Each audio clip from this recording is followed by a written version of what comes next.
मित्रों, जिंदगी में मौत एक ऐसी सच्चाई है जिसका मजा हम सबको एक न एक दिन जरूर चखना है। कभी कभी हम अपने जीवन की समस्याओं में इतने उलझे होते हैं कि हम यह भूल जाते हैं कि यह जीवन हमसे कभी भी कुछ भी मांग सकता है। भूल जाते हैं कि कभी कभी चीजें हमारे कंट्रोल में नहीं होती। हम सोचते हैं कि मौत सिर्फ दूसरों के साथ होती है। लगता है जैसे हमारे चाहने वाले, हम जिन्हें दिलों जान से प्यार करते हैं, वह हमेशा हमारे साथ रहेंगे, कभी नहीं जाएंगे। लेकिन यह सत्य नहीं है, यह एक गलत फहमी है। हम भी इससे बच नहीं सकते और दुर्भाग्यवश हमारे करीबी लोग भी इस सच से बच नहीं सकते। पर हम अपने किसी प्यारे को खोने के बारे में सोचकर डर जाते हैं। हम ये भूल जाते हैं कि हमारा भी ऐसा वक्त आ सकता है। यह हमें हैरान कर देता है क्योंकि हम समझते हैं कि सब कुछ ठीक है, लेकिन अचानक सब कुछ बदल जाता है। और जब हम किसी अपने करीबी इंसान को अचानक से बिना किसी चेतावनी के खो देते हैं, तो यह भ्रम हमें अक्सर भीतर से तोड़ देता है, हमें अंदर से खाली कर देता है। एक अचानक के धक्के जैसा होता है जिससे हम अंधेरे में चले जाते हैं। किसी को खोने का दुख सबके लिए अलग तौर पर होता है। जब हम किसी अपने को खोते हैं, तब हमें एहसास होता है कि वह हमारे लिए कितने महत्वपूर्ण थे। उनकी कही हुई बातें, उनके किए गए काम, उनकी हर छोटी से छोटी बात का हमें याद रहती है। लेकिन जब वे चले जाते हैं, तब हमें लगता है जैसे सब कुछ खत्म हो गया है। महात्मा बुद्ध ने अपने सिद्धांतों में भी यही समझाया है। जैसे सुख और दुख जीवन के दो पहलू हैं, वैसे ही जन्म और मृत्यु भी जीवन का हिस्सा है। लेकिन दुखों से घिरे रहने वाले इंसान को यह जीवन नर्क लगने लगता है। उसे लगता है कि यह धरती ही नर्क है। लेकिन हम यह नहीं समझ पाते कि सुख और दुख एक ही सिक्के के दो पहलू हैं। इस मुश्किल और दुख भरे समय में हमें यह याद रखना चाहिए कि मौत का सामना हर किसी को करना पड़ता है। हमें मौत को स्वीकार करना सीखना चाहिए और आसपास के लोगों के साथ मिलकर इस समस्या से बाहर निकलना चाहिए। यह हमारे लिए एक अवसर है अपनी जिंदगी के असली मतलब को समझने का। तो हम भी एक ऐसी ही कहानी के माध्यम से आपको इस सिक्के के दो पहलू समझाने की कोशिश करेंगे। दोस्तों, जिस तरह मैं अपनी कहानियों के माध्यम से दुनिया में मोटिवेशन फैलाता हूँ और कोशिश करता हूँ कि आपके जीवन में यह कहानियां काम आए, वैसे ही बुद्धा स्पर्श को सब्सक्राइब करना मुझे मोटिवेशन देता है। और आपके एक लाइक से यह वीडियो उन लोगों तक पहुंच सकते हैं जो आप ही की तरह बुद्ध के उपदेश सुनना चाहते हैं। तो अभी लाइक करें। चलिए बिना किसी देरी के आगे बढ़ते हैं और कहानी शुरू करते हैं। एक बार गौतम बुद्ध एक नगर से गुजर रहे थे। बुद्ध उस गांव में भिक्षा लेने गए थे। अपने शिष्यों के साथ गांव से भिक्षा लेकर वह अपने आश्रम की ओर निकल पड़ते हैं। तभी रास्ते में उन्होंने एक छोटे बच्चे को देखा जो अपने घर के आंगन में खेल रहा था और उसकी मां कुछ काम कर रही थी। तभी उस बच्चे की मां ने बुद्ध को देखा, उन्हें प्रणाम किया और फिर कहा, आप रुकिए, मैं आपके लिए कुछ लेकर आती हूं। बुद्ध ने उसे कहा, मेरा पात्र भरा हुआ है, मैं उतना ही लेता हूं जितना मेरे पात्र में आता है, इसलिए आज मैं कुछ नहीं ले सकता। मैं कल फिर आऊंगा, तुम मुझे कल दे देना। बुद्ध ने उस बच्चे के सर पर हाथ रखा और वहां से चले गए। अगले दिन बुद्ध फिर उसी स्त्री के पास आए। स्त्री बुद्ध को देखकर बेहद खुश हो गई और उन्हें एक पात्र में चावल भर कर देती है। बुद्ध ने यह उपहार स्वीकार किया और उस स्त्री को कहा, तुम्हारा धन्यवाद। ऐसे ही कई दिन बीत गए। जब भी बुद्ध उस गांव में जाते, वह स्त्री हमेशा उन्हें भिक्षा में कुछ न कुछ जरूर देती। एक दिन जब बुद्ध उस स्त्री के पास भिक्षा लेने गए, तो उन्होंने देखा कि वह स्त्री अपने बेटे को हिलाकर जगाने की कोशिश कर रही है और फुट फुट कर रो रही थी। देखने से ऐसा लग रहा था कि बच्चा बेहोश हो गया है। बुद्ध ने स्त्री से पूछा, बेटी ये क्या हुआ? तुम्हारा बेटा बेहोश क्यों हो गया? स्त्री ने बताया, गुरुदेव, मेरा बेटा कुछ दिनों से बीमार था, उसको तेज बुखार भी था। मैंने गांव के हकीम को भी दिखाया और इलाज शुरू किया, लेकिन फिर भी मेरे बेटे की हालत ठीक नहीं हुई। अभी थोड़ी देर पहले मेरा बेटा चलते चलते तेज बुखार की वजह से बेहोश हो गया।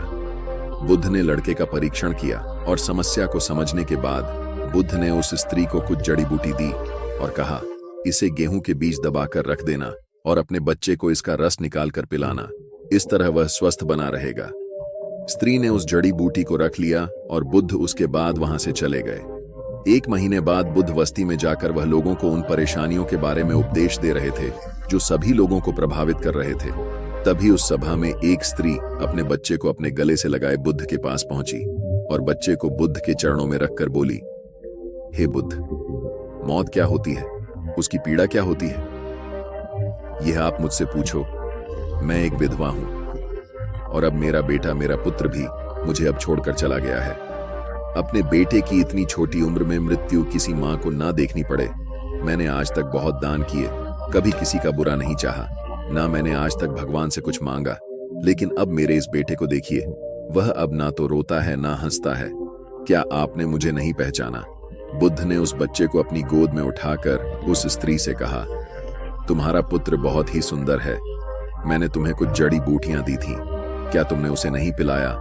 वह स्त्री बुद्ध के चरणों में गिरकर बोली, हे बुद्ध, मुझे माफ कर दें। वह जड़ी बूटियां मैंने फेंक दी थी। मैं आप पर विश्वास नहीं कर पाई। मुझे लगा कहीं वह जड़ी बूटियां मेरे पुत्र को हानि ना पहुंचा दे। गांव के कुछ लोग भी आपको पाखंडी और ढोंगी बताते थे। बुद्ध ने उस स्त्री को कहा कि क्या अब तुम्हें मुझ पर विश्वास है? स्त्री बोली, हाँ बुद्ध, मैं मेरे बेटे को ठीक करने के लिए हर जगह गई। तब किसी ने मुझसे कहा कि आप बुद्ध के पास जाओ, उस सब की समस्या को दूर करें, तुम्हारी समस्या को भी जरूर दूर कर देंगे।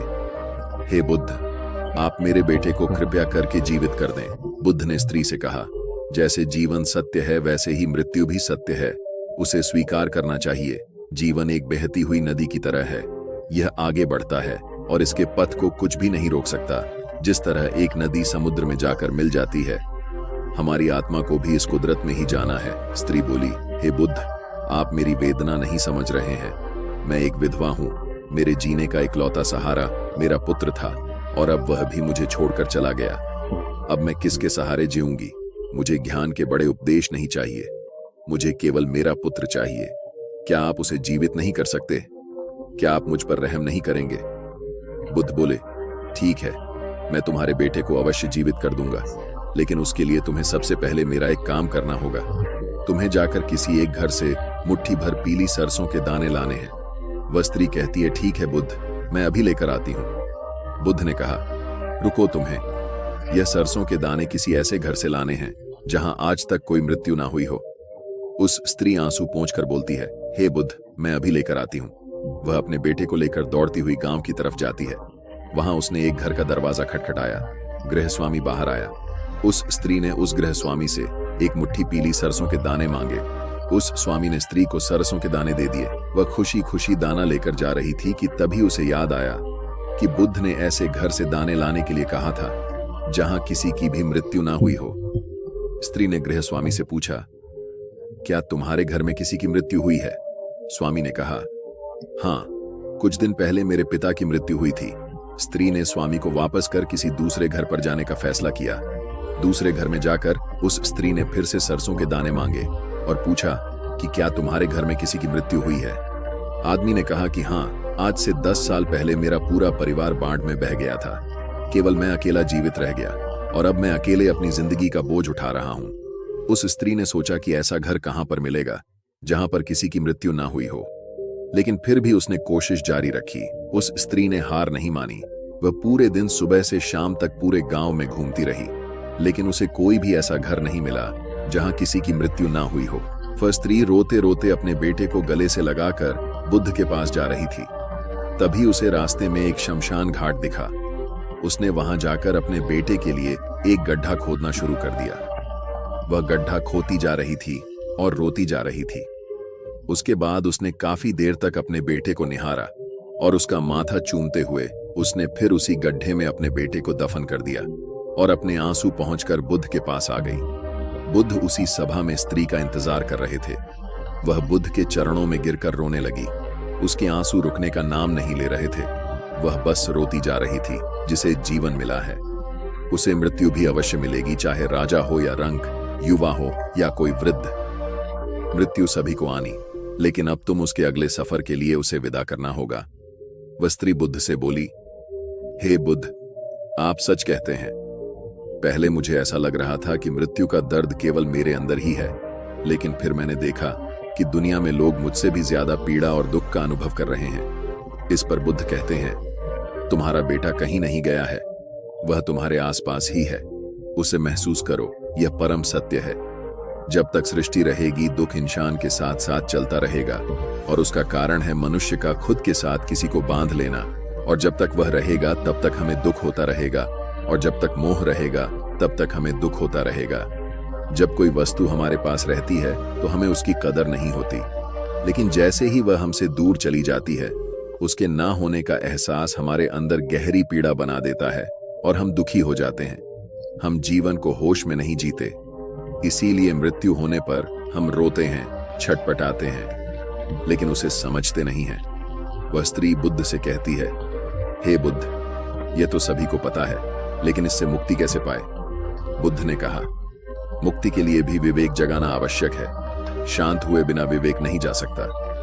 जब तुम शांत होकर सोचोगे तब तुम्हें लगेगा कि मृत्यु परम सत्य है। तब तुम्हें लगेगा जैसे जन्म होता है वैसे ही मृत्यु भी जीवन का परम सत्य है।